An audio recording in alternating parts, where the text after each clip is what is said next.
Welcome to Prosperity and Possibilities, the new version where we have Mindset Mondays, Tiny Tip Tuesdays, and Financial Fridays. Today, I am recording a Tiny Tip Tuesday. Have you ever had an injury on your ankle, like a sprain, and had difficulty getting it back to full strength? I did. So about a year ago, I had the clever idea to stomp on this little stick to break it in half. Well, the stick wasn't as breakable as I thought, and I sprained my ankle. A year later, I was still trying to heal it, and the Highland dance competition, Canadians, was going to be in Halifax, the local city, and I wanted to go. If you're familiar with Highland dance, you know there's a lot of jumping involved, especially since the two dances I wanted to do were the sword dance and the Highland fling. Every step is a jump, a hop, really, because you're on one foot to the other, splits, all kinds of moves. It's a lot. So here's what I did. When I used to do Highland dancing, I stopped 15 years ago. I would go in the pool, chest deep, and practice high cuts, which is basically you're standing on one foot, the other one is up, and you're going to jump, do the splits, land on the other foot. So it's a lot, especially if you have a sore ankle. But doing it in the pool for your high cuts, any Highland dancers listening to this want to pay attention.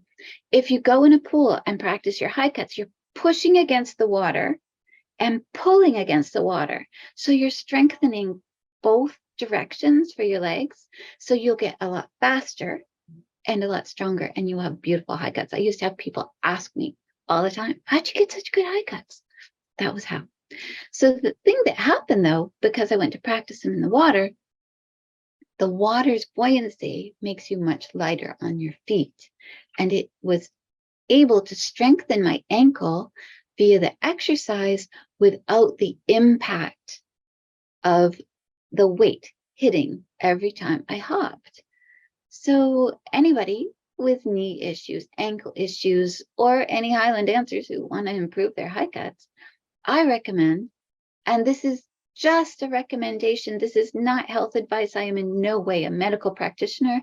So if you have an issue that's serious, I suggest you talk to a doctor, not me. But you can run this by a physiotherapist or whatever and see what their opinion is. I did speak to a physiotherapist myself, and she said she thought it was a great idea for me with the issue I had, because my ankle was healed. It was just not strong, and I was re-injuring it when I was hopping.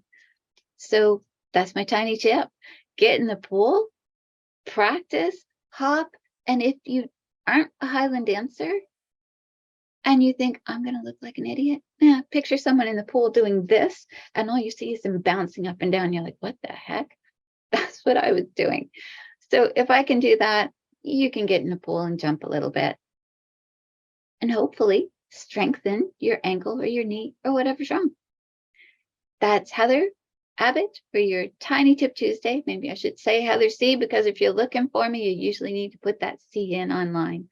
So join me again. I will have some great tips coming up. You never know what you're going to get on Tiny Tip Tuesday. It's just a hodgepodge of information, things I've learned through the years and have given advice to somebody for at some time. Have a wonderful day.